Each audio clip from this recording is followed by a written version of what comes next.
I was talking to this brother of mine who came from the UK. That is 2 months ago. That is in around June. In June. So he told me that, young man, I'm now going back to the UK. And I was curious because when he came, he left his family in the UK. Then he came and he said, Nanda, is it possible for me to start living again in Zimbabwe? And the interesting answer that he told me, I realized that when I came here, I did not plan. It was because of pressure. Once again, welcome to my channel. My name is Chaleso. If you love my content, don't forget to subscribe. He mentioned this statement, I came here because of pressure. Everyone was telling me, go back to Zimbabwe, go back to Zimbabwe. But when I came for 2 months, I want to tell you that I realized it was actually better for me to stay in the UK. But I love the fact that he said that the greatest mistake that I made is I followed pressure. And number 2, I had not planned. So this is an insight for those who want to come back. Let's say you want to come back here in Zimbabwe to start a new living, maybe for the rest of your life. Then you say, I want to leave the UK. If you don't plan, life here in Zimbabwe is not going to be favorable for you, because one job wise kwana basa chairo kwana basa tori ma1. You can finish your degree, you can do this, but kuti wana basa chaiko is ma1.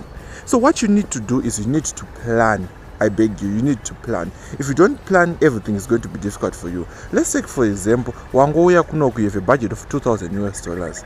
Remember, for $2,000 you're going to come back with your family. Remember, $2,000 you're going to need rent. Wada rent kudaro uchada mari transport, uchada mari chikafu, uchada mari magetsi, uchada mari yemvura, mvura yacho inenge ichienda futi. So you will end up in trouble if you don't come well planned. But one idea that I'm giving to people who want to relocate to Zimbabwe is make sure you have adequate capital. It can sustain you for even 6 months or a year. 6 months going forward. Because if you come with money that is only going to sustain you for 2 months, it won't be favorable for you. Of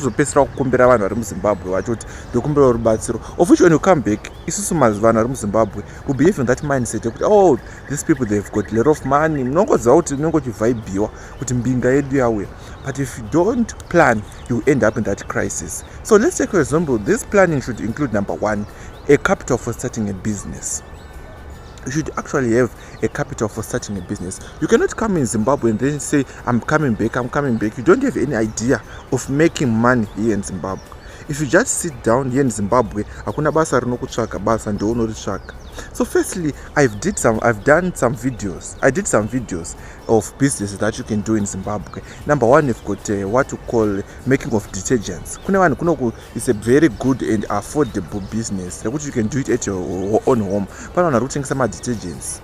Aikugezesa detergents acho ndaikusukisa ngivana domestos, then acho tuma liquid soap tokusukisa plates and so forth. You can start that detergent company or start making your own detergents, but you need capital because when you do this, make these detergents, you are going to use capital. So you need you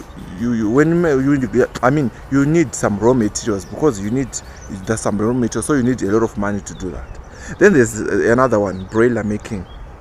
Yeah, here in Zimbabwe, kuna ma restaurants open, and the broiler keeping is actually one of the best things that you can do for yourself. Number 3, we have people that can run fast food restaurants. Although here in Zimbabwe, one issue of cancer, but no one ambotanga which hard to do. For Zimbabwe, one thing if you do that business, you need to start small. Don't start big. Which you think about this is all no one you are going to excel. Just start small. And now I can say I make sure that I got there. That is part of planning. Because if you don't do that, you are going to go. So it's also a good thing with the way if you have a family, you don't just come. It's better you come, then you taste for the water. If you see that things are going to go well for you, then you tell your other family to come to Zimbabwe. Because this is all about tasting. I want to say Zimbabwe is the best because it is small, but you also need to taste for you to start living here. And there's an issue of trade. Yeah, you mentioned something that is interesting.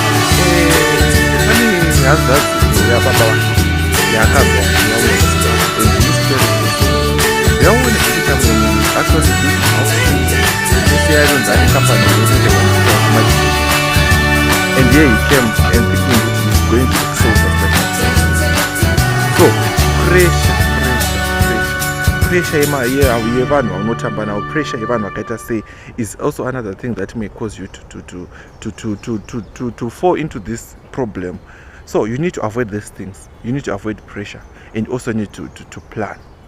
And also you have a business idea as I've mentioned, then you kune vanhu vakuti I think it won't be wise for you to come kana usati waone panoti pako, then you come from the UK, maybe waita kana 10 years in the UK, then wauya futi wakurenta.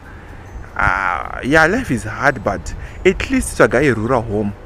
It's better zvako kutenga dzimba kuna nadomboshava ko kuma rural escapes kuma ruka tuna kudevelop wakati kwa domboshava. You won't imagine kuti kwaimba wakumusha kwanga wakatosara. It's better if you cannot afford buying a house in town.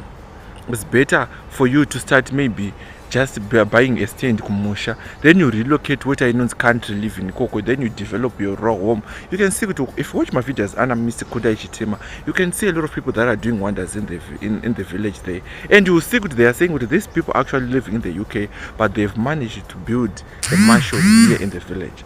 So that is one other thing that you need to do. You can't be coming from the UK and then you start saying to yourself, I'm looking for an apartment to rent. Because if you decide to renting in the low density is actually around $250 US. 250. If not 250, it's around $300.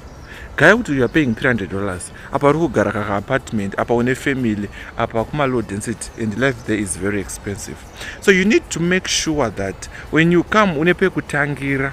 Kone zvokusvika kuti gogogo ive kuUK vadzoka vari kutsvaga pekurara, it won't be fair, and you life won't be good for you. And maZimbabweans, you know kuti I've ndambozvitaura kuti when you come back, people are expecting much from you. So if you come wotanga kukumbira pekurara wakutsvaga pekurenta, it won't be fair. But if you feel like life there in the diaspora is becoming toxic, it's better zvako uye kumusha. I'm not saying you don't need to come back, but just come back with something. Kana utanga in drive business, uye wotenga ka Honda Fit ka fuel saver kako ki 8,000, then you start an in-drive business. I've told you about this in-drive business, how people are actually making money using this. So guys, this is just an insight that I thought of just sharing to someone who is in the diaspora. Whether you're working in the UK, you are in Tanzania, you are in Malawi, whether in South Africa, you need to plan. You need to get rid of pressure, and you need to set your goals well so that everything may be well for you.